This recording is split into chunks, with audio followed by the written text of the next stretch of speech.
जी जनाब, अस्सलाम वालेकुम। मुझे बताइएगा, आपको मेरी आवाज, स्क्रीन और शक्ल आ रही?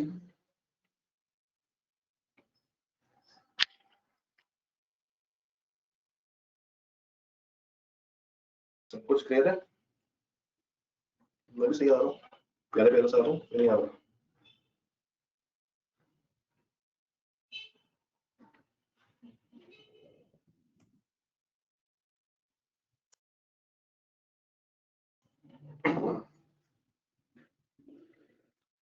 ठीक हो गया।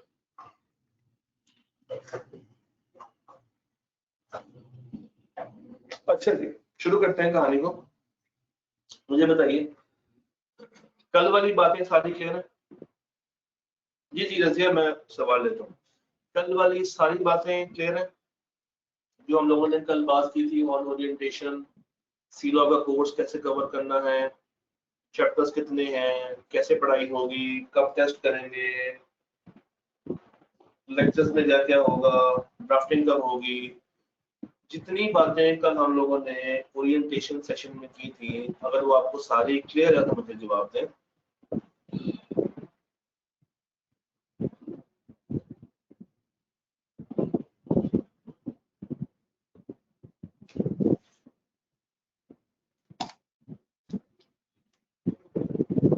क्लियर है?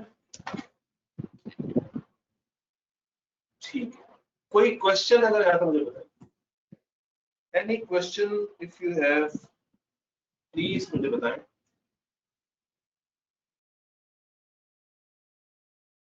जी जी, लाइव क्लास में होगी और रिकॉर्डिंग में होगी। ड्राफ्टिंग लाइव में ही होगी ना, रिकॉर्डिंग में कैसे कर सकते हैं? आप मुझे बताएं, कर सकते हैं? पॉसिबल है करना?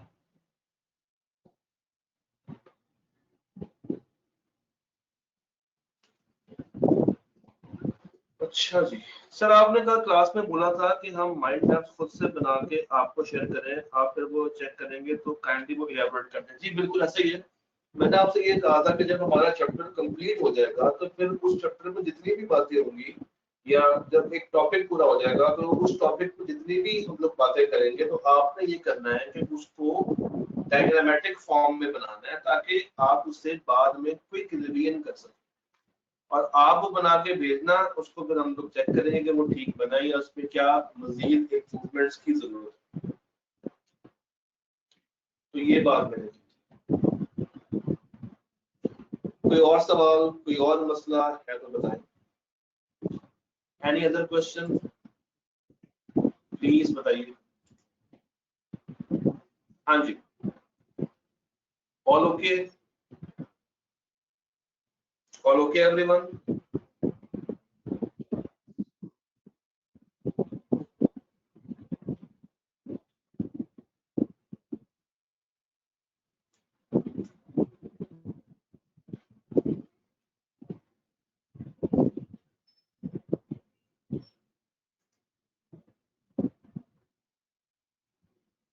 सर, क्या बना के भेजना है और रिव्यू करना है? Mind maps, flow charts.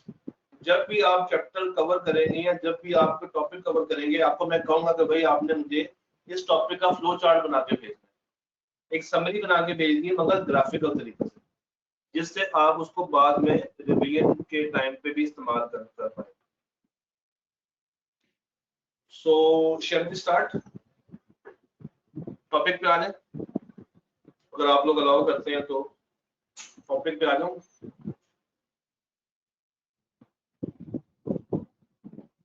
ठीक है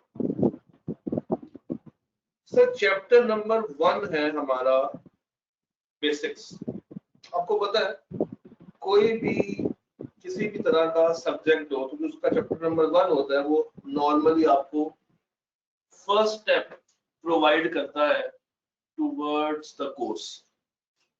और यहाँ पे भी बिल्कुल ऐसा ही है कि जो चैप्टर नंबर 1 है, वो शुरू में तो कुछ आपको बेसिक बातें बताएगा, मगर वक्त के साथ साथ थोड़ा थोड़ा सा एडवांस होना शुरू हो जाता है।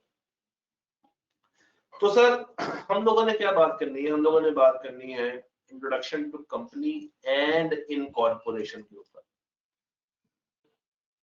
सबसे पहला कॉन्सेप्ट हम लोगों ने जो आज सीखना है, दैट इज के कंपनी में, सोल ट्रेडर में और पार्टनरशिप में क्या फर्क होता है। कंपनी में, सोल ट्रेडर में और पार्टनरशिप में क्या डिफरेंस होता है। और मुझे पूरा यकीन है कि आप में से अक्सर बच्चों को ये बातें ऑलरेडी आती हैं। आती हैं कि नहीं आती हैं? आती हैं कि नहीं आती हैं? अक्सर बच्चों को ये बातें ऑलरेडी पता है, मगर फिर भी हम थोड़ा सा इसको इलेबोरेट करेंगे ताकि आप लोगों को मैं कंपनी के जो एडेड फीचर्स हैं उनके बारे में गाइड कर सकूं। जी, अब मेरी आवाज सबको क्लियर है ना? मैमूना को आवाज नहीं आ रही।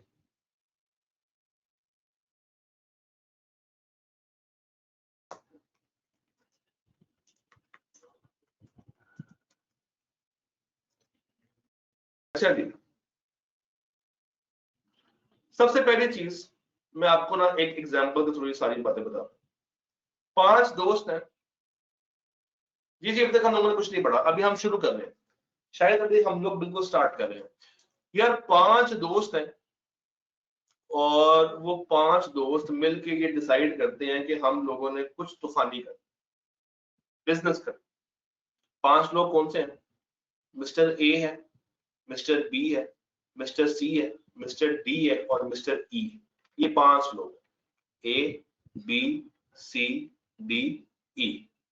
ठीक। ए ने कहा मेरे पास है 5 लाख रुपए, बी ने कहा मेरे पास है 3 लाख रुपए,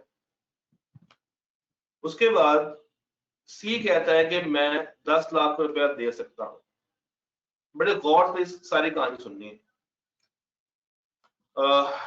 डी कहता है कि यार मेरे पास सिर्फ 80,000 रुपया, मैं आपको 80,000 तक दे सकता हूँ। और ई कहता है कि मेरे पास 1,20,000 रुपया। तो कुल मिला के ये पैसे बन गए 20 लाख। ये कहाँ लिखा हुआ है? ये आपके स्क्रीन के ऊपर लिखा हुआ नजर आ रहा होगा, ये यहाँ पे लिखा हुआ है, ये इसकी बात होगी। तो इन 5 ने पैसे जमा किए और 20 लाख रुपया इकट्ठा कर दिया। अब इन्होंने 20 लाख रुपया जब इकट्ठा किया तो सोचा कि अब इससे कोई बिजनेस करते हैं। तो एक मशवरा आया कि हम लोग पार्टनरशिप शुरू करते हैं, हम लोग एक पार्टनरशिप बिजनेस स्टार्ट करते हैं। अच्छा, अगर ए अपना काम करता, बी अपना करता, सी अपना, डी अपना और ई अपना, तो हम इसको कहते हैं सोल प्रोप्राइटरशिप हो रही। मगर अभी इन 5 ने मिलकर डिसाइड किया कि हम लोग क्या करेंगे, पार्टनरशिप करेंगे। अगर ये पार्टनरशिप में जाएं और कंपनी ना बनाए तो मुझे सोच के बताइए, based on your previous knowledge, सबसे बड़ा नुकसान इनको क्या हो सकता है? ऐसा कौन सा फीचर है जो कि पार्टनरशिप को डिसएडवांटेज में रखता है और कंपनी को प्रेफरेंस पे रखता है? सोचिए जरा, आपको बताया होगा, शायद मैंने बताया होगा। Exactly, very good very good very good very good, liability. भाई पार्टनरशिप में जो लायबिलिटी होती है वो होती है अनलिमिटेड। अगर नुकसान हो गया, अगर नुकसान हो गया तो सारे ही फंसते हैं। और अगर वो कारोबार पैसे पूरे नहीं कर पा रहा तो हर बंदे के घर से उसके जाती एसेट्स को बेच बेच के पैसे पूरे किए जाते हैं। मगर कंपनी का एक फायदा है कि यहाँ पे जो लाइबिलिटी का कॉन्सेप्ट है वो ये कहता है कि यहाँ की लाइबिलिटी लिमिटेड लाइबिलिटी, यहाँ की लाइबिलिटी लिमिटेड लाइबिलिटी। अच्छा, कहां तक लिमिटेड है? इस 20 लाख तक लिमिटेड, इस 20 लाख तक लिमिटेड है। अच्छा, तो ये पैसे इन्होंने इकट्ठे किए और इकट्ठे करके एक डब्बे में डाल दिए, एक डब्बे में डाल दिए। डब्बे के ऊपर लिखा हुआ है कंपनी, डब्बे पे क्या लिखा हुआ है? कंपनी। अब इन 5 हजरात ने जो पैसे डाले हैं डब्बे के अंदर, तो डब्बे में से अब निकली हैं पर्चियां। पर्चियां, पर्ची हर 10 रुपए के पीछे एक पर्ची, हर 10 रुपए के पीछे एक पर्ची निकली। तो मुझे जरा सोच के बताएं, मिस्टर ए ने 5 लाख रुपया डाला है, तो मिस्टर ए को कितनी पर्चियां मिली होंगी? मिस्टर ए को कितनी पर्चियां मिली होंगी? 50,000 पर्चियां मिली होंगी, क्योंकि हर पर्ची की वैल्यू है 10 रुपए।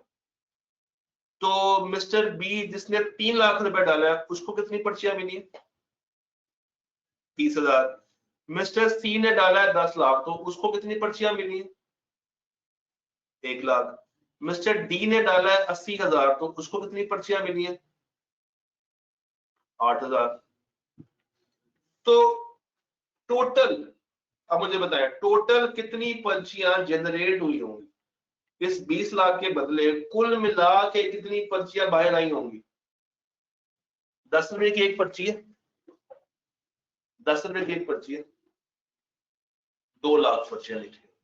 2 लाख भाई, 2 लाख, 10 रुपए की एक पर्ची हो और 20 लाख रुपया हो, तो ये 2 लाख पर्चियां बनती हैं मुस्कान, 2 लाख पर्चियां बनती। ठीक हो गया। अच्छा, अब अगर मिस्टर ए के पास 50,000 पर्ची है, तो बेसिकली ये पर्ची क्या है? ये पर्ची ये शो कर रही है कि मिस्टर ए के पास 50,000 शेयर्स मौजूद। अब आप बड़े हो गए हुए हैं, अब आप इस पर्ची के लफ्ज को छोड़ दें और अब आपने जो लफ्ज बोलना है वो लफ्ज क्या है? शेयर। वो लफ्ज क्या है? शेयर। अब आपने पर्ची नहीं बोलना, अब आपने जो लफ्ज बोलना है वो लफ्ज क्या है? शेयर। वो लफ्ज क्या है? शेयर। और बाय डिफॉल्ट नॉर्मली आमतौर पे हर शेयर की जो फेस वैल्यू होती है, अब मुझे बताया वो कितनी होती होगी? पर्ची की वैल्यू कितनी थी? तो हर शेयर की जो फेस वैल्यू है, जो नॉमिनल वैल्यू है, वो कितनी होती है? वो 10 रुपए। हर शेयर की जो फेस वैल्यू है, जो नॉमिनल वैल्यू है, वो 10 रुपए। ठीक हो गया। अच्छा, अगर 2 लाख में से, अगर 2 लाख शेयर्स में से मिस्टर ए के पास 50,000 शेयर्स हैं, तो मिस्टर ए की कितनी शेयर होल्डिंग है इस कंपनी में? मुझे बताएं। 50,000 शेयर्स हैं 2 लाख में से, तो मिस्टर ए कितने परसेंट शेयर्स का मालिक है? 25% शेयर्स का मालिक है, 1/4 का मालिक है। Very good, very good.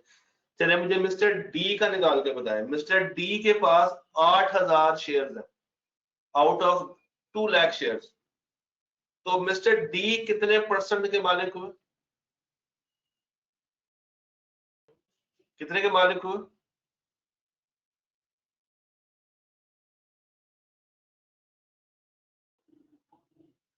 4% के मालिक हुए।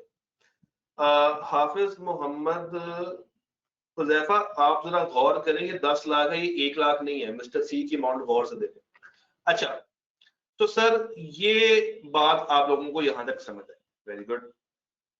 अब अगर मैं कह रहा हूं कि 10 रुपए की एक पर्ची है, 10 रुपए का एक शेयर है, तो क्या मैं ऐसे बोल सकता हूं कि मिस्टर ए के पास 50,000 शेयर्स है 10 रुपए के हिसाब से, तो उनका जो लाया हुआ कैपिटल है वो 5 लाख है? क्या मैं इसको ऐसे स्टेटमेंट दे सकता हूं? मैं दोबारा बोलता हूँ, मिस्टर ए के पास 50,000 शेयर्स हैं और हर शेयर की वैल्यू 10 रुपए है, तो जो टोटल कैपिटल ये लेकर आए हैं, ये 5 लाख का कैपिटल लेकर आए। क्या इस स्टेटमेंट से किसी को कोई एतराज है? अच्छा, मैं एक और स्टेटमेंट बोलता हूँ। मिस्टर बी के पास कैपिटल 3 लाख है, जो कि 30,000 शेयर्स पे डिवाइड हुआ है और हर शेयर की वैल्यू 10 रुपए। मिस्टर बी के पास जो 3 लाख का शेयर कैपिटल है वो 30,000 शेयर से मिलकर बना है और हर शेयर की वैल्यू 10 रुपए। क्या ये जुमला भी ठीक है? क्या ये जुमला भी ठीक है? बिल्कुल ठीक, बिल्कुल ठीक है। मैं दोबारा बोलता हूं, मिस्टर बी के पास 3 लाख, मिस्टर बी ने 3 लाख रुपया दिया, मिस्टर बी ने 3 लाख रुपया दिया और हर शेयर की वैल्यू, हर शेयर की वैल्यू, हर शेयर की वैल्यू 10 रुपए है। इस हिसाब से इनके पास 30,000 शेयर। अब ओके,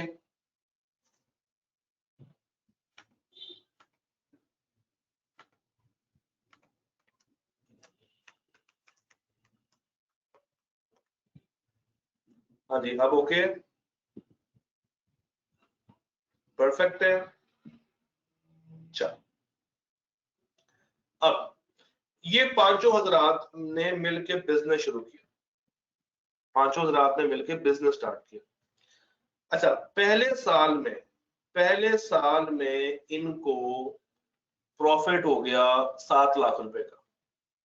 पहले साल में इनको नेट प्रॉफिट हुआ 7 लाख रुपए का। अब मुझे बताओ, ये 7 लाख रुपया जो इनका नेट प्रॉफिट है, सारे खर्चे खुर्चे निकाल गए, ये 7 लाख रुपया अब इनमें डिवाइड होना है। तो मुझे बताओ कौन सी रेशियो में डिवाइड होना चाहिए? उस रेशियो का नाम बता सकते हैं? नहीं, इक्वल क्यों? इक्वल क्यों? इक्वल क्यों होगा? नहीं, इक्वल क्यों होगा?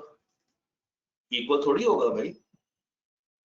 7 लाख रुपया प्रॉफिट हुआ है, ये 7 लाख इनमें तकसीम होना है, तो सोचें किस रेशियो में तकसीम होगा?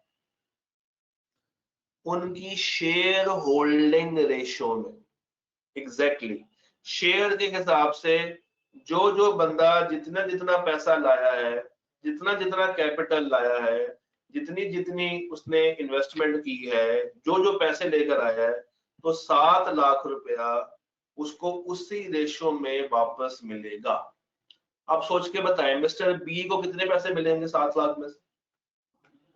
सब कुछ आपके सामने लिखा हुआ है। तो मिस्टर बी को कितने पैसे मिलने चाहिए 7 लाख में? 7 लाख का कितने परसेंट बी को जाना चाहिए? वो 25% नहीं है, जरा आंखें खोल लें, 15% है, 15% है, 15%। तो 7 लाख का बताएं क्या होता है 15%? 15,7,000, 1,05,000, 1,05,000 बनेगा। 1,00,000 और 5,000 रुपया मिलेगा जहीर, 1,00,000 और 5,000 रुपया मिलेगा मिस्टर बी को। अच्छा, मुझे ये बताओ मिस्टर सी को कितना पैसा मिलेगा? इस 7 लाख में से मिस्टर सी को कितना पैसा मिलेगा? सी का कितने परसेंट शेयर है? 50%। तो 7 लाख का 50% क्या बनता है? 3.5 लाख। 7 लाख का 50% क्या बनता है? 3.5 लाख। 3.5 लाख। ठीक हो गया, ओके। दूसरे साल दूसरे साल दूसरे साल इन्होंने डिसाइड किया कि अब हमने अपने बिजनेस को एक्सपैंड करना, बिजनेस बढ़ाना है। तो ये सोच ही रहे थे कि मिस्टर बी ने कहा कि यार मैं एक काम करता हूं, मैं और मिस्टर डी दोनों यहाँ पे डायरेक्टरशिप ले लेते हैं। अभी तो हम सिर्फ ओनर्स हैं, तो हम यहाँ पे एम्प्लॉयमेंट में आ जाते हैं और अपने अंदर टीम बिठा लेंगे और काम करवाएंगे। तुम तीनों रेस्ट करो, तुम्हें तुम्हारा हिस्सा पहुंच जाएगा। मिस्टर बी ने कहा मैं लूंगा 20,000 रुपया पर मंथ, और मिस्टर डी ने कहा मैं लूंगा 15,000 रुपया पर मंथ। तो मिस्टर बी कितने पैसे ले रहा है? 20,000। डी कितने पैसे ले रहा है? 15,000। मिला के ये ले रहे हैं 35,000। ठीक, और पूरे साल का ये हो गया 4,20,000। अब अगले साल भी जो इनको प्रॉफिट हुआ वो हुआ 7 लाख। मगर ये 7 लाख में से ये जो नया खर्चा है 4,20,000 रुपए का, ये माइनस नहीं हुआ। तो अगर मैं माइनस करूं तो मेरे पास जो पैसा आएगा बांटने के लिए वो कितना आना चाहिए? 2,80,000। ऐसा ही है। अगर मैं 7 लाख में से ये खर्चा माइनस करूं तो क्या मेरे पास 280 ही बचता है? क्या इतनी मेरी मैथ ठीक है? क्या इतनी मुझे मैथ आती है? इतनी मेरी मैथ ओके है ना? हाँ, पहले सैलरी नहीं थी, ये अभी आई। पहले सैलरी नहीं थी, ये अभी आई है। ये नया खर्चा है, सैलरी का खर्चा है। मिस्टर बी ने कहा मैं ओनर तो हूं, मैं काम भी करूंगा। मिस्टर डी ने कहा मैं भी काम करूंगा। पहले ये खुद काम नहीं कर रहे थे, पहले किसी और से काम कर रहे तो ये नया खर्चा इनके ऊपर आ गया। अच्छा, अगले साल भी प्रॉफिट कितने का हुआ? 7 लाख का। 7 लाख में से नया खर्चा माइनस किया तो पैसे कितने बच गए? 2,80,000। अब मेरा आपसे एक सवाल है, सवाल ये है कि मिस्टर बी को क्या 280 का, मिस्टर बी को क्या 280 का 15% मिलेगा सिर्फ, या उसको सिर्फ सैलरी मिलेगी, या दोनों चीजें मिलेंगी? बताएं जरा। मिस्टर बी को सिर्फ सैलरी मिलेगी, प्रॉफिट मिलेगा, या दोनों? दोनों चीजें मिलेंगी। दोनों चीजें मिलेंगी। He will be getting both. He will be getting both. दोनों चीजें मिलेंगी। सैलरी भी मिलेगी, प्रॉफिट भी मिलेगा। सैलरी भी मिलेगी और प्रॉफिट भी मिलेगा। सर ये जो ए बी सी डी है, ये जो ए बी सी डी, ये जो 5 लोग हैं, क्या मैं इनको शेयर होल्डर कह सकता हूँ? क्योंकि इनके पास कंपनी के शेयर्स है ना, तो क्या ये मेरे शेयर होल्डर भी कहलाएंगे?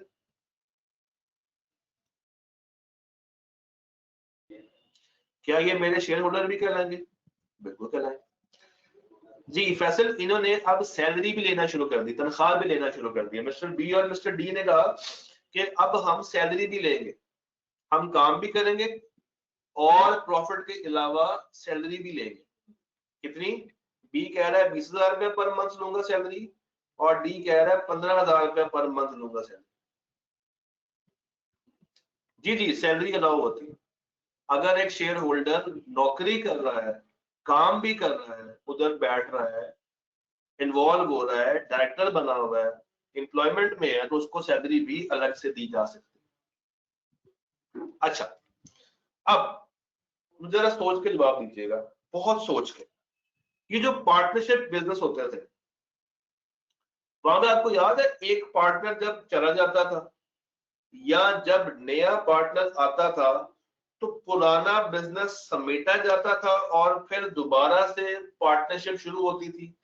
पहले पुराना हिसाब बंद करते थे और फिर नया जो है वो जो नई पार्टनरशिप है उसको कायम करते थे। याद है आपको कि पहले पार्टनरशिप के जो प्रॉफिट्स हैं वो दे के फारिग करते थे और फिर एक नई पार्टनरशिप से आगाज करते थे। पार्टनरशिप में ऐसा ही होता था, अगर आपको I2B याद है। याद है ना I2B? ठीक है। अब मुझे ये बताओ, नेस्ले, पेप्सी, कोक, ये कंपनियां अभी रिसेंटली बनी है? कोई 5-6 साल पहले बनी है? 10 साल पहले बनी है? 20 साल पहले बनी है? 25 साल पहले बनी है? 30 साल पहले बनी है? 35 साल पहले बनी है? सर ये कंपनियां बहुत पुरानी है, बहुत पुरानी है। तो क्या ये इनके सारे शेयर होल्डर आज तक जिंदा हैं? जो शुरू में शेयर होल्डर थे, जो शुरू में इसके ओनर्स थे, जो शुरू में इसके डायरेक्टर्स थे, क्या वो आज भी जिंदा है?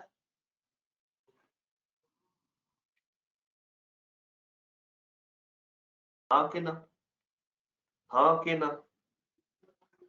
तो उनके मरने से या उनके छोड़ के चले जाने से क्या ये कंपनियां बंद हो गई? क्या कंपनी के नाम पे कोई फर्क पड़ा? क्या कंपनी बंद हो गई, कंपनी के नाम पे कोई फर्क आया हो? नहीं, ऐसा कोई भी फर्क नहीं है। बट अगर ये पार्टनरशिप होती तो क्या ये नाम शाम चेंज हो चुके होते आज तक?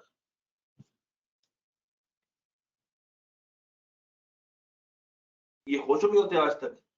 डेफिनेटली हो चुके होते, डेफिनेटली हो चुके होते।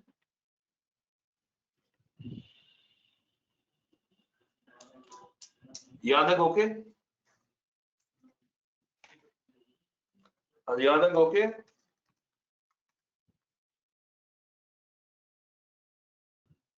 डर है यहां तक?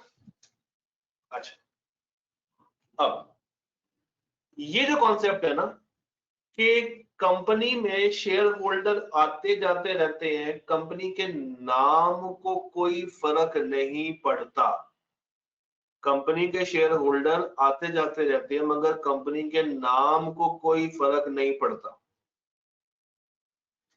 इसको हम कहते हैं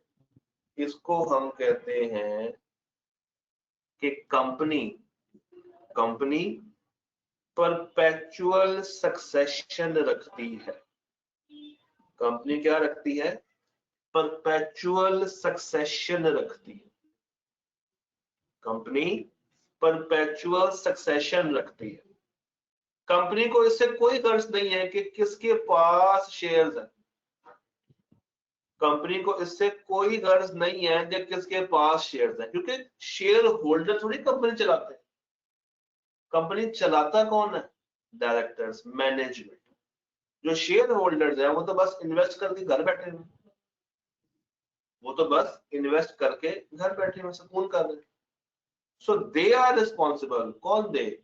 Management is responsible to run the company और वो इस बात की सैलरी भी लेते हैं। तो इससे कोई फर्क नहीं पड़ता कि अगर आज मैं जाके पीआईए के शेयर्स बाय कर लूं तो क्या आपको लगता है कि पीआईए अपना कल से नाम बदल लेगी? ये पॉसिबल है कि पीआईए कल से अपना नाम चेंज कर ले अगर मैं जाके आज उसके शेयर्स बाय कर लूं? नहीं करेगी सर। तो आप के पास अगर शेयर्स है, अगर आपने शेयर्स बेच दिए या कोई नया शेयर होल्डर आ गया, इससे कंपनी की लीगल एग्जिस्टेंस को कोई फर्क नहीं पड़ता। 6:15 हम लोग करेंगे ब्रेक। कंपनी की लीगल एग्जिस्टेंस को कोई भी फर्क नहीं पड़ता। Am I crystal clear on this? Company की लीगल एग्जिस्टेंस को कोई फर्क नहीं पड़ेगा। कंपनी आज भी जिंदा है, कंपनी कल भी जिंदा रहेगी। Company continues to exist. Company continues to exist. ठीक हो गया। आपको सेकंड पॉइंट तो पता है ना, व्हाट इज लिमिटेड लायबिलिटी। अब मुझे बताएं, हमारी जो एग्जांपल थी 20 लाख वाली, उसमें कहां तक मैक्सिमम लायबिलिटी थी? उसमें कहां तक मैक्सिमम लायबिलिटी थी? 20 लाख तक। एग्जैक्टली 20 लाख तक। जी जी, 6:15 ब्रेक करते हैं नमाज, 6:15 ब्रेक करते हैं ताकि वो एक सेंटर टाइम हो जाए तो हर जगह के अफराद उसको पढ़ सकें। तो लिमिटेड लायबिलिटी, ठीक है भैया। सर मुझे बताइए, कंपनी जब अपने कोई एसेट्स परचेज करेगी तो क्या वो मिस्टर ए के नाम पे करेगी, बी के नाम पे करेगी, सी के नाम पे करेगी या अपने नाम पे करेगी? कंपनी अगर कोई एसेट लेकर आती है तो वो कंपनी के नाम पर आएगा।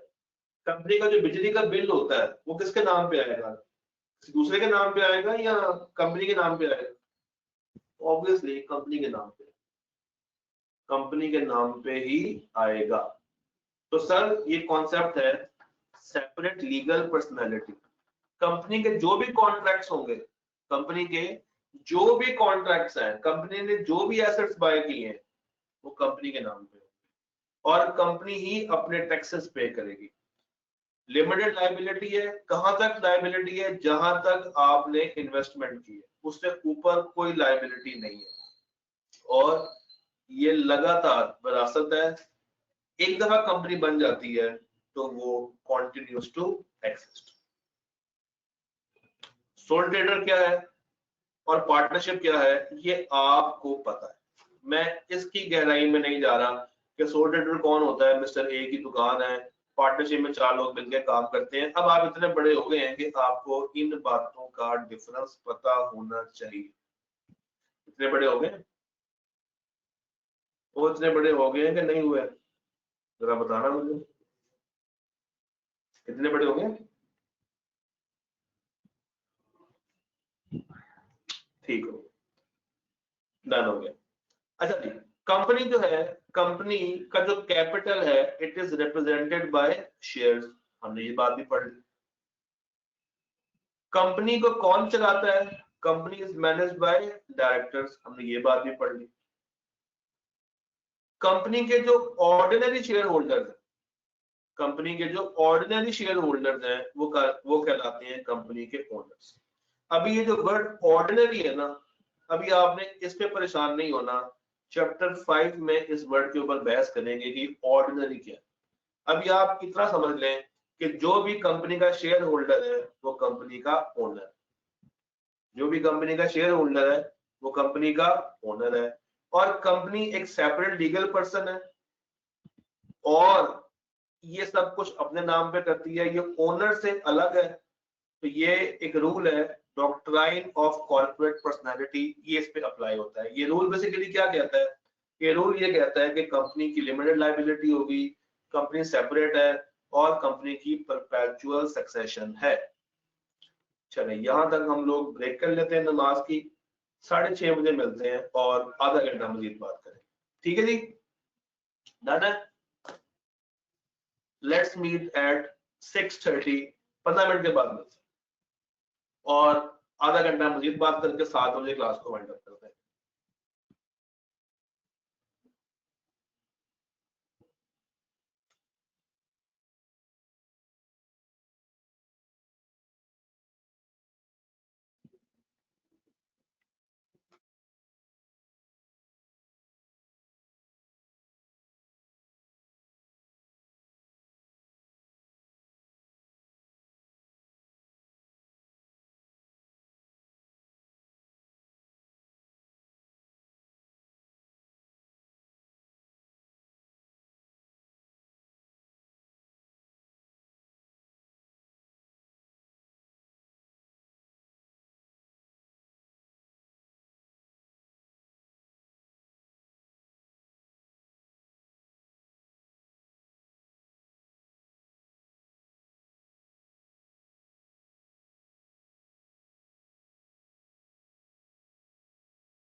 जी जनाब, वापस आ गए?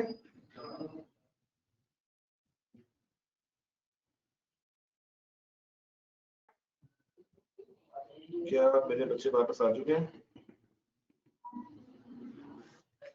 ठीक हो गया, बेहतरीन हो गया।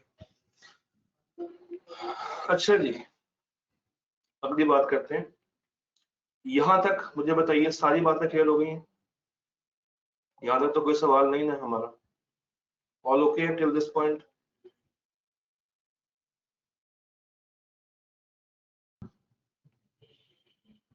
Till this point all okay? जी, डॉक्ट्राइन कहते हैं रूल। डॉक्ट्राइन कहते हैं रूल को। कहते हैं डॉक्ट्राइन ऑफ कॉर्पोरेट पर्सनैलिटी। इसका मतलब ये होता है कि कंपनी कंपनी जो है वो एक आर्टिफिशियल पर्सन है। कंपनी भी एक इंसान है मगर आर्टिफिशियल, क्योंकि कंपनी अपने नाम से ही एसेट्स बाय करेगी। कंपनी अपने नाम से एसेट्स बाय करेगी, कंपनी के नाम पे टैक्सेस आएंगे, कंपनी अपने नाम से ही कॉन्ट्रैक्ट करेगी। तो that is called doctrine of corporate personality. That is called doctrine of corporate personality.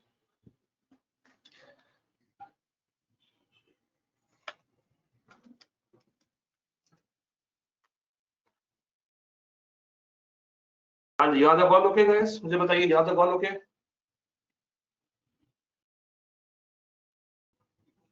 यहाँ तक ऑल ओके?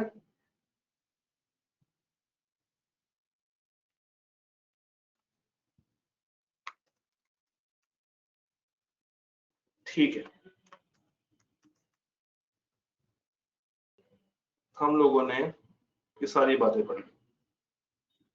मैं दोबारा बता देता हूँ, दोबारा सुन लें। डॉक्ट्राइन ऑफ कॉर्पोरेट पर्सनालिटी कहते हैं कि कंपनी भी एक आर्टिफिशियल इंसान है, कंपनी भी एक आर्टिफिशियल ह्यूमन है, क्योंकि वो अपने नाम पे चीजों को खरीदती है, अपने नाम पे चीजों को बेचती है, अपने नाम पे कॉन्ट्रैक्ट करती है, अपने नाम पे टैक्सेस पे करती है, ये सारे काम ना यहाँ तक। चले आगे। अच्छा जी,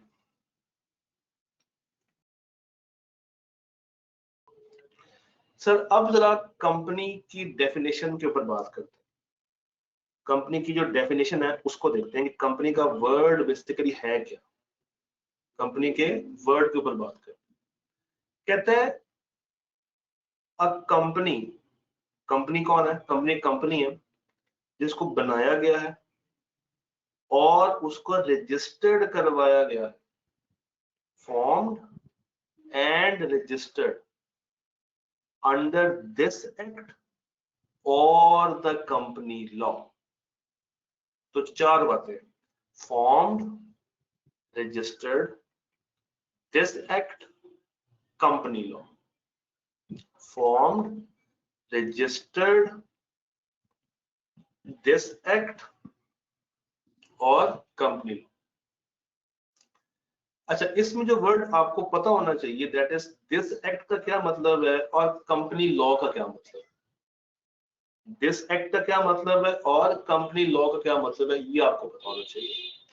देखिए, दिस एक्ट से मुराद है जो अभी प्रेजेंट में कानून चल रहा है। तो कोई भी कंपनी अगर आज के दौर का चलता हुआ कानून उसमें रजिस्टर्ड होती है, उसमें कायम होती है, वो भी कंपनी कहलाएगी।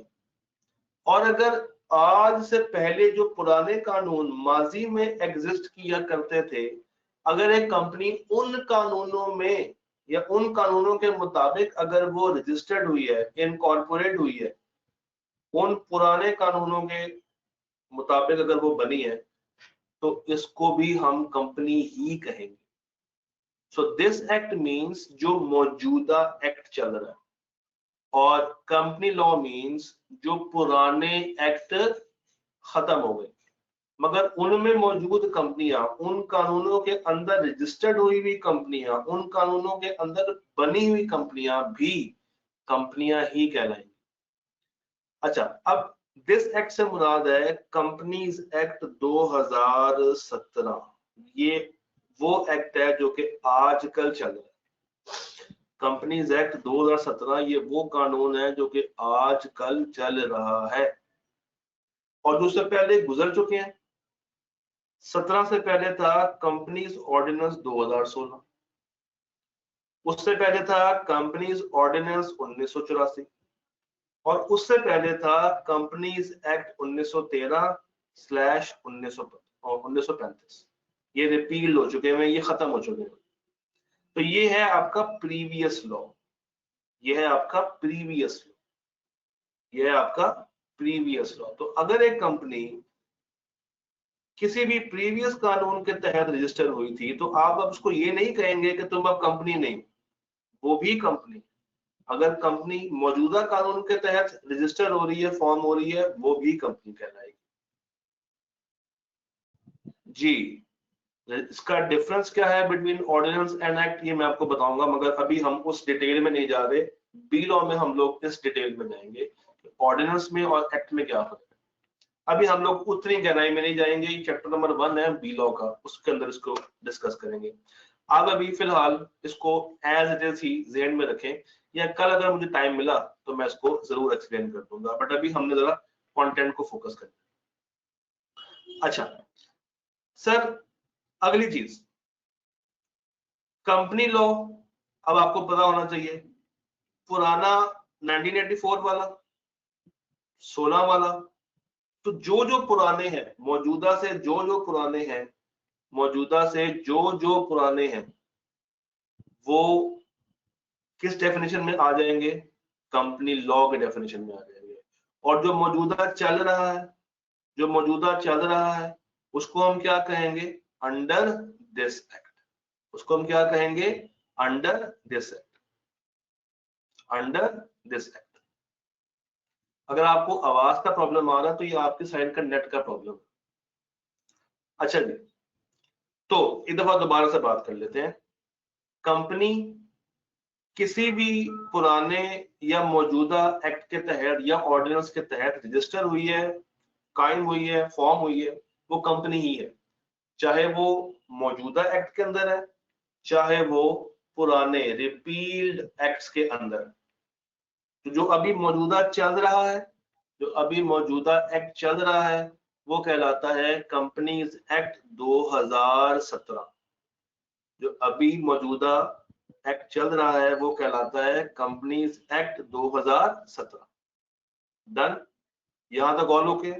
और जो गुजर गए हैं उनमें कंपनीज ऑर्डिनेंस 16 है, कंपनीज ऑर्डिनेंस 1984 है, और कंपनीज एक्ट पुराना 1913 1935। डन है यहां तक? अच्छा, मुझे एक सवाल का जवाब दें, आपसे एक सवाल पूछता हूँ। आज अगर एसएससीपी कह दे कि नया कंपनीज एक्ट आ गया है 2025 का, तो ये जो 17 वाला है, क्या ये दिस एक्ट में क्या आएगा या कंपनी लॉ की डेफिनेशन में चला जाएगा? अगर आज नया एक्ट आ जाए 2025 का, तो ये जो 17 वाला एक्ट है, ये दिस एक्ट की डेफिनेशन में जाएगा या कंपनी लॉ की डेफिनेशन में चला जाएगा? एग्जैक्टली, वो कंपनी लॉ की डेफिनेशन में चला जाएगा। तो फिर दिस एक्ट में कौन सा एक्ट आएगा? तो फिर दिस एक्ट में कौन सा एक्ट आएगा? 2025 वाला, एग्जैक्टली प्रेजेंट टाइम। बेहतरीन हो, बेहतरीन हो गया। अच्छा सर, अगला कॉन्सेप्ट है मेरे पास फॉरेन कंपनी का। अगला कॉन्सेप्ट कौन सा है मेरे पास? फॉरेन कंपनी का। अच्छा, अभी जो हम कंपनी की बात कर रहे थे ना, ये वाली कंपनी, ये वो कंपनी है जो कि पाकिस्तान में रजिस्टर हो रही है, पाकिस्तान में कायम की जा रही है और पाकिस्तान में ही रजिस्टर्ड हो रही है। तो पाकिस्तान में अगर कंपनी फॉर्म हो रही है और अगर पाकिस्तान में कंपनी रजिस्टर्ड हो रही है, पाकिस्तान में, तो ये सिंपल कंपनी कहलाएगी। ठीक है, इसको आपने देसी कंपनी कहना तो कह लें, मगर ये सिंपल कंपनी। हाँ, ऐसी कंपनीज भी हैं, ऐसी कंपनीज भी हैं जो कि पाकिस्तान में इनकॉर्पोरेट नहीं होती। ऐसी कंपनीज भी हैं जो कि पाकिस्तान में इनकॉर्पोरेट नहीं होती, वो पाकिस्तान से बाहर बनाई जाती है, वो पाकिस्तान से बाहर बनाई जाती हैं, वो पाकिस्तान से बाहर बनाई जाती है, उनको हम कहते हैं फॉरेन कंपनीज। उनको हम कहते हैं फॉरेन कंपनीज। जी, रिपीटेड कहते हैं जो खत्म हो गया। तो जो कंपनी पाकिस्तान से बाहर बनाई जा रही है वो कहलाती है फॉरेन कंपनी। वो कहलाती है कौन सी कंपनी? Foreign company. अब जरा आपने ना डेफिनेशन पे गौर करना, गौर कीजिएगा डेफिनेशन पे। मैं कुछ अल्फाज गायब कर दूंगा और कुछ आपको बताऊंगा अभी। कहता है जी फॉरेन कंपनी कौन सी company? Foreign company means any company. Foreign company कोई भी कंपनी हो सकती है। फॉरेन कंपनी कोई भी कंपनी हो सकती है जो कि इनकॉर्पोरेट हुई है।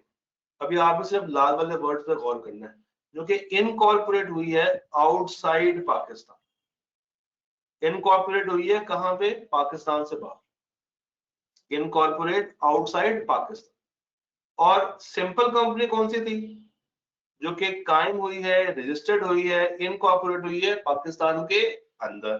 तो फॉरेन कंपनी कौन सी कंपनी है? जो कि इनकॉर्पोरेट हुई है पाकिस्तान से बाहर। ठीक है, मगर वो पाकिस्तान में एक प्लेस ऑफ बिजनेस रखती है। यानी कि वो पाकिस्तान के अंदर, पाकिस्तान की बाउंड्रीज में उसका ऑफिस है। वो पाकिस्तान में काम कर रही है, बिजनेस कर रही है।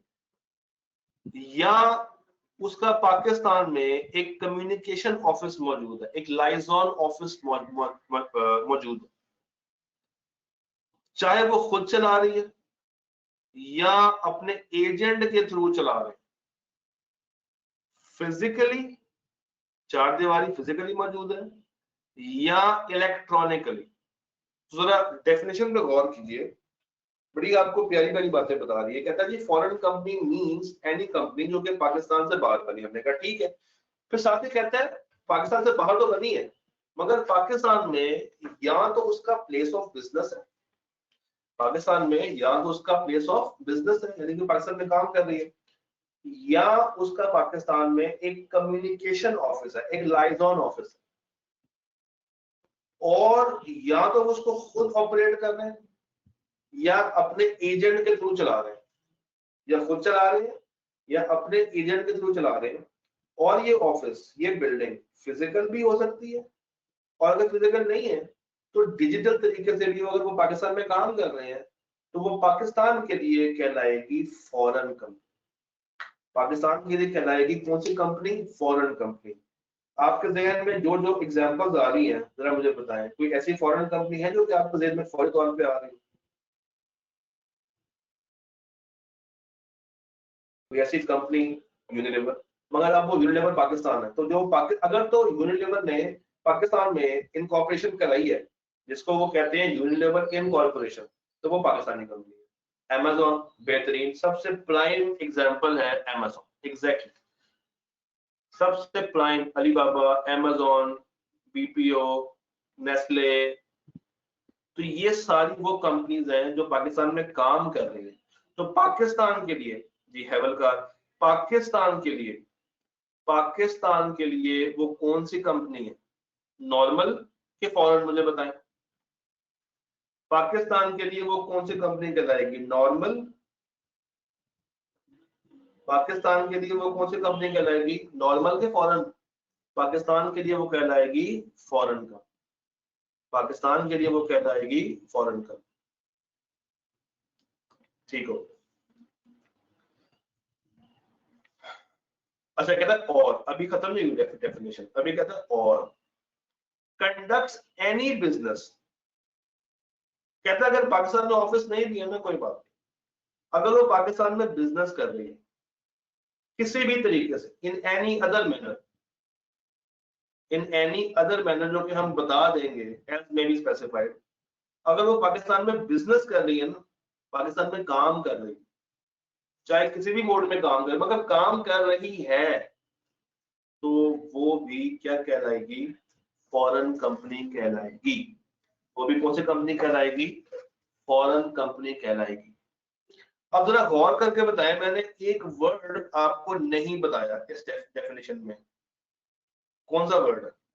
जरा गौर से देखें, इस डेफिनेशन में एक वर्ड है, मैंने स्किप किया। कौन सा वर्ड? वो वर्ड है बॉडी कॉर्पोरेट। नहीं, मैं आपको बता दिया लाइन वन, वो वर्ड है बॉडी कॉर्पोरेट। मैंने बॉडी कॉर्पोरेट का वर्ड अभी आपको नहीं दिखाया। ये वर्ड मैंने भी आपको नहीं दिखाया, बॉडी कॉर्पोरेट। क्यों नहीं दिखाया? क्योंकि इसकी एक अपनी डेफिनेशन, इस वर्ड की एक अपनी definition, this definition of body corporate. मगर अभी हम इसमें नहीं जा रहे, अभी हम इसमें नहीं जा रहे। अभी हम कुछ बहुत ही बेसिक सी बातें करने लगे, बहुत ही बेसिक सी। अभी हम लोग बात करेंगे कि what is SCP and what is registrar. ठीक है, एग्जाम पॉइंट ऑफ व्यू के लिए इंपॉर्टेंट नहीं है, जस्ट आपने एक दफा पढ़ लेना है और आपका गुजारा हो जाएगा। सर एससीपी क्या है? आपसे एक सवाल पूछता हूं, मुझे बताइए पाकिस्तान में जो क्रिकेट चलती है, अगर चलती है थोड़ी बहुत, उसकी कौन सी बॉडी है जो कि उसको चलाती है? उस बॉडी का नाम बताएं। कौन सी गवर्निंग बॉडी है पाकिस्तान में जो कि क्रिकेट को फरोग देती है? पीसीबी। अच्छा, टैक्स के लिए कौन सी बॉडी है पाकिस्तान में? एफबीआर। सीए के लिए कौन सी बॉडी है पाकिस्तान? तो कंपनीज के लिए, कंपनियों के लिए भी कोई ना कोई बॉडी होनी चाहिए जो कि कंपनियों को चलाए, कंपनियों के लिए रूल्स बनाए। उसको हम कहते हैं SECP। उसको हम क्या कहते हैं? SECP। क्या कहते हैं उसको? SECP, securities and exchange commission of Pakistan. क्या कहते हैं उसको? Securities and exchange commission of Pakistan. Sir ये जो इदारा है, ये जो इदारा है, ये 1 जनवरी 1999 में ऑपरेशनलाइज्ड हुआ, यानी कि इसने इस डेट से अपना काम शुरू किया। इससे पहले एक और अथॉरिटी होती थी जिसका नाम था कॉर्पोरेट लॉ अथॉरिटी, CLA। तो जब SCCP आई तो इसने इस अथॉरिटी को रिप्लेस कर दिया, यानी कि 1 जनवरी 1999 से पहले कॉर्पोरेट लॉ अथॉरिटी नामी एक तंजीम हुआ करती थी, इसको खत्म किया और फिर कौन आ गई? SCCP आ गई। सर SCCP ने करना क्या है? करना क्या है? SCCP को पावर्स मिलती हैं थ्रू कंपनीज एक्ट। SCCP हर तरह की कंपनी को रेगुलेट कर सकती है, चाहे वो बैंकिंग कंपनी हो, चाहे वो इंश्योरेंस कंपनी हो, चाहे वो एक नॉर्मल कंपनी हो, चाहे वो मुदारबा कंपनी हो, चाहे वो नॉन बैंकिंग फाइनेंस कंपनीज हो। अभी के लिए आपने सिर्फ इनके नामों को ज़हन में बिठा लें, एक वक्त आएगा हम इसके ऊपर बात तफसीलन करेंगे, मगर अभी के लिए सिर्फ नामों को ज़हन में बिठा लें कि SCCP हर तरह की कंपनी को चलाती है, चाहे वो बैंकिंग कंपनी हो, चाहे वो इंश्योरेंस कंपनी हो, चाहे वो मुदारबा कंपनी हो, चाहे वो नॉन बैंकिंग फाइनेंस कंपनी हो, चाहे वो सादी कंपनी हो, इसने हर तरह की कंपनी को चलाना।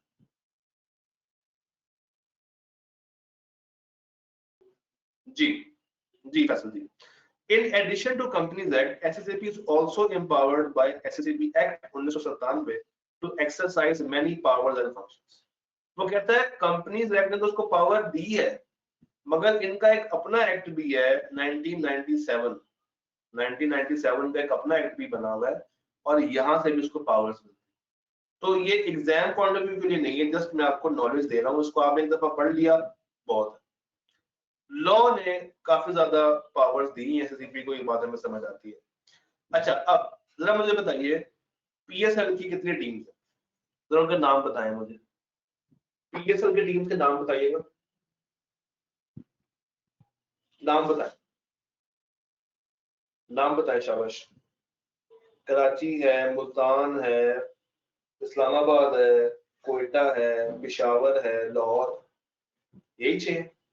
कराची, लाहौर, पेशावर, कोयटा, मुल्तान, इस्लामाबाद। जनाब यही 6 सर, यही 6 है ना। अच्छा, इस 6 में 2 और ऐड कर, इस 6 में 2 और ऐड करने, एक फैसलाबाद और एक सक्कर। अगर आप क्रिकेट से शौक रखते हो तो आपको पता होगा कि फैसलाबाद बुल्स नामी टीम हुआ करती थी। तो एक सक्कर ऐड कर लें और एक फैसलाबाद ऐड कर लें, एक सक्कर ऐड कर लें और एक फैसलाबाद ऐड कर लें। अब कितनी हो गई है? अब कितने शहर हो गए हमारे? 8 हो गए पूरे, 8 हो गए पूरे। अब जरा गौर कीजिएगा, जरा गौर कीजिएगा। कहते हैं जी एसएससीपी का जो हेड ऑफिस है वो कहां पे है? इस्लामाबाद। इसके अलावा इसके 8 रीजनल ऑफिस भी मौजूद है। एक फेडरल कैपिटल में, 4 प्रोविंशियल कैपिटल में, यानी कि लाहौर, कराची, पेशावर, कोयटा, और 3 अदर सिटीज में, मुल्तान, फैसलाबाद और सक्कर। तो अब मुझे बताएं कुल मिला के कितने टोटल ऑफिसेस मौजूद हैं? हाँ, कुल मिला के ना ना ना 8 नहीं है, दोबारा काउंट कर। टोटल बताएं। इस्लामाबाद में 2 है, इस्लामाबाद में हेड ऑफिस भी है और इस्लामाबाद में रीजनल ऑफिस भी है। तो ये बात जहन में रखनी है, ये एमसीक्यू बन सकता है कि इस्लामाबाद में कितने ऑफिस हैं। तो टोटल इस्लामाबाद में 2 है, एक हेड ऑफिस है और एक रीजनल ऑफिस है। Am I clear on this? Am I clear on this?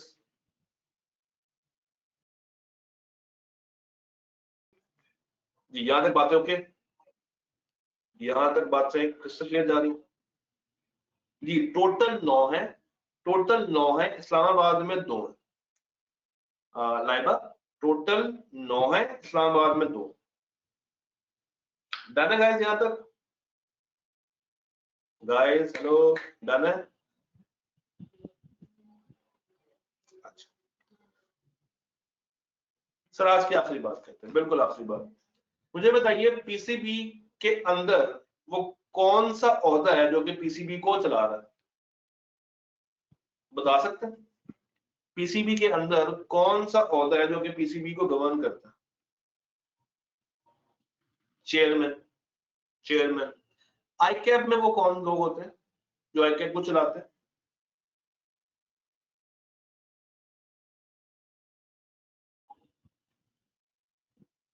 आईकैप का प्रेसिडेंट और काउंसिल मेंबर्स।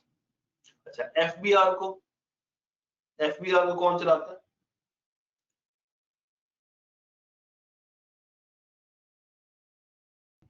एफबीआर का भी चेयरमैन होता है, एफबीआर का भी चेयरमैन होता है। अच्छा सर, जरा गौर कीजिएगा।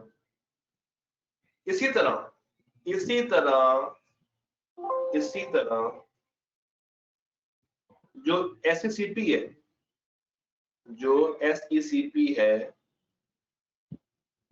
इसको चलाता है रजिस्ट्रार। कौन चलाता है? रजिस्ट्रार। कौन चलाता है? रजिस्ट्रार चलाता है। कौन चलाता है? रजिस्ट्रार चलाता है। अच्छा, अब इसकी डेफिनेशन बड़ी मजे की है, इसकी डेफिनेशन बहुत ही मजे की है। कहता है जी रजिस्ट्रार मींस आर रजिस्ट्रार। कहता है रजिस्ट्रार कौन है? रजिस्ट्रार है। रजिस्ट्रार कौन है? Additional registrar. रजिस्ट्रार कौन है? Additional joint registrar. रजिस्ट्रार कौन है? Joint registrar. रजिस्ट्रार कौन है? Deputy registrar. रजिस्ट्रार कौन है? असिस्टेंट रजिस्ट्रार है। और अगर कोई और ऑफिसर हो जिसके नाम के साथ रजिस्ट्रार लगा हो तो वो भी कौन है? रजिस्ट्रार है ना। मजे की डेफिनेशन। तो काउंट करें कितने रजिस्ट्रार हो गए? एक खाली वाला, एक एडिशनल वाला, एक एडिशनल जॉइंट वाला, एक जॉइंट वाला, एक डेप्यूटी वाला, एक असिस्टेंट वाला, और हर वो ऑफिसर जिसको आप रजिस्ट्रार कह सकते हैं या जिसको कह के बुलाया जा सकता है कि तुम एक रजिस्ट्रार हो, वो भी रजिस्ट्रार। तो ये डेफिनेशन है और आपने इसको वर्ड बाय वर्ड ही याद करना है। याद रखिएगा, जहां जहां पे डेफिनेशंस आती हैं वहां वहां पे आपने उसको एज इट इज ही तैयार करना है। डेफिनेशंस के मामले में कोई भी बात अपने पास से नहीं लिख के आनी। आई कैन माइंड करता है, डेफिनेशंस हमेशा आपने क्रैम करनी है।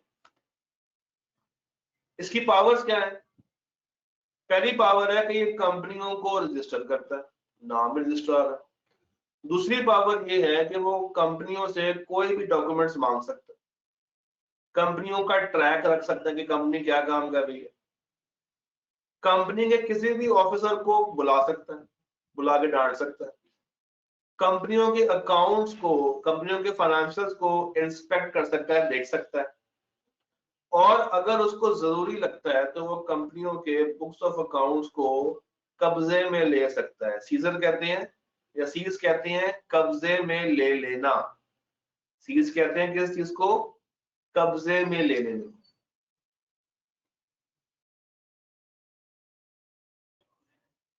जी, डेफिनेशंस, जैसे अभी आपने रजिस्ट्रार की डेफिनेशन देखी, वो क्रैम करनी है। उसके अलावा आपने कंपनी की डेफिनेशन देखी, कंपनी लॉ की डेफिनेशन देखी, वो क्रैम करनी है। That's it. बाकी जितनी भी बातें पढ़ी हैं वो आपने बस रीड करनी है और कुछ नहीं करनी। सर यहाँ तक ओके? ये पावर्स एंड ड्यूटीज आपको समझ आती है? कंपनियों को रजिस्टर करना, कंपनियों से डॉक्यूमेंट्स मांगना, कंपनियों के लोगों को बुलाना, बुला के डांटना, बुक्स ऑफ अकाउंट्स को इंस्पेक्ट करना, रिकॉर्ड्स को अपने कब्जे में ले लेना। मैंने ये पॉइंट अभी आपको नहीं बताया, ये बेसिकली आपका चैप्टर 6 है, तो ये हम चैप्टर 6 में पढ़ेंगे डिटेल के साथ कि what is mortgage and charge. तो अभी आप इस पॉइंट को स्किप कर सकते हैं, अभी आपको तैयारी करते हुए इस पॉइंट को पढ़ने की जरूरत नहीं। डन है? Done guys? यहाँ तक ऑल ओके होगी कहानी? चलो, कल मुलाकात करते हैं और मजीद बातें करेंगे।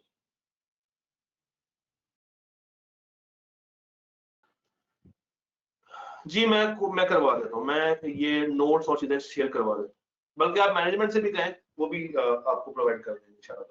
मैं करवा देता हूँ। ठीक है जी, अल्लाह हाफिज।